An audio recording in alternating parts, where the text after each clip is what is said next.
Well, we're a month out, right? Just about. And we got our first quick look and glimpse at Terence Crawford sparring for this fight, or at least preparation, maybe just mentally, maybe actually sparring. And he has Ward, um, SOG Ward in camp, it looks like anyway.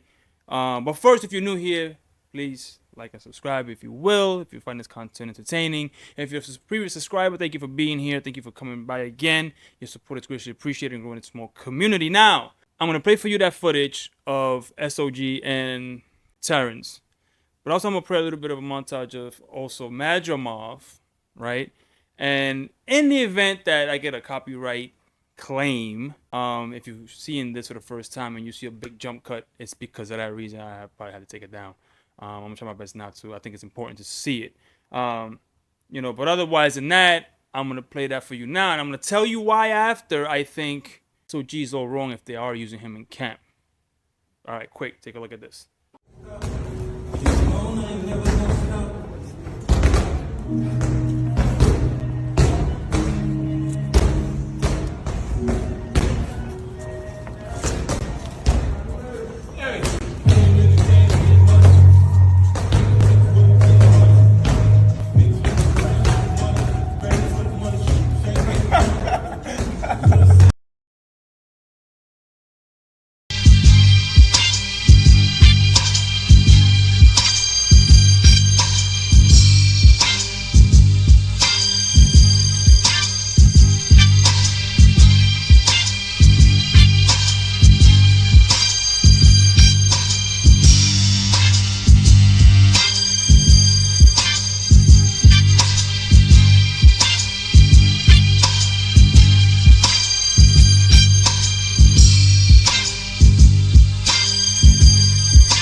you have it, right? So, real quick, I'm gonna tell you after this why I think SOG is the bad move for Bud's camp, if it is in Bud's camp.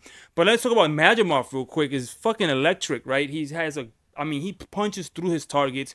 He has good skills, good jab, comes in sometimes, but he tends to lunge in, right? And that looks like prime real estate for Bud to counter however he chooses, and I believe he will. The thing is, this is 154, and I wonder if Bud has enough power to ward off Madrimov, right? To make him feel like, hey, I need to respect you if he can do that. Remember, we're going up. It's not a guarantee that you take your power with you. That's very rare. Oftentimes guys don't take their power with them. They kind of punch better at lower weight classes. When they move up, they kind of lose that sting and that pop. But at 154, does Terence have enough pop, right? People are going to say, oh, yeah, of course. If he was drained at 147, why wouldn't he have pop? That doesn't work like that. We've seen this throughout history. It doesn't work that way. So that, for me, that's the big thing. If he can make Madrimov second guess himself coming in and lunging in and doing all of that stuff. Now, and he just looks like a Hulk, right? Like for the 154, he's like built like a fucking truck. And before I kind of dismissed, this fight, when I saw the record, but then when I started really studying Madrimov, I was like, oh wow, okay, his amateur record is crazy. His actual first 3 fights are like 56 wins with like 13 losses combined, whereas Terence Crawford had like the total opposite, something crazy like that. So he's been matched tough up to right now. Like in his 12th fight, he's going in against Terence Crawford, right? And they're confident about it, right? And it could be his toughest fight. And theoretically it could be. But here's why it might be. Because if they're using SOG, Ward, in his camp, it's all wrong. SOG is a technical fighter. He's a precise fighter. He's a surgeon. He's finessed, like polished. Not finesse. We don't want to use that word. Shakur Stevenson kind of fucked that word up. But like he's a sharp, polished fighter, right? He doesn't do things unorthodox. He's very thoughtful. Preparing for somebody like SOG Ward is different than preparing for somebody like Madrimov, which is like almost like remember back in the day, my generation Street Fighter, right? You were good at it. You knew all the combos. You knew all the everything. And then the little kid would put a quarter in. When he put his quarter down, when it was next turn, he just hit every button, and he would beat your ass because you're so polished. You can't confront somebody that's that unpolished because you don't know the next move, right? It's hard for you being so polished to then adapt to somebody who's unpolished. And so I think that having somebody like SOG would do a disservice because he's not methodical. Madrimov is the opposite of methodical, right? He's smart, it looks like. He's experienced, cagey, it looks like. Polished, technical, like bam, bam, bam, bam. No, he's not that. SOG is. And if you're preparing with a guy like that, that could give you false pretext of what you might expect with Madrimov. Because maybe he's trying to match the weight. Maybe he's saying, well, if I can use SOG and also he's a light heavyweight and he's this great, then Madrimov would be a breeze. It's the wrong thing to do. It could get you into a bad habit and a false pretext of what you might actually find in the ring that night, August 3rd. But anyway, that's what I think. Right now, I'm leaning, of course, with Terence because I think the experience is going to eventually, catch Madrimov lunging in. But like by that much though. So I'm thinking, as we get closer, maybe things change. Maybe as we see more of training of Crawford, see where he's at closer to the fight.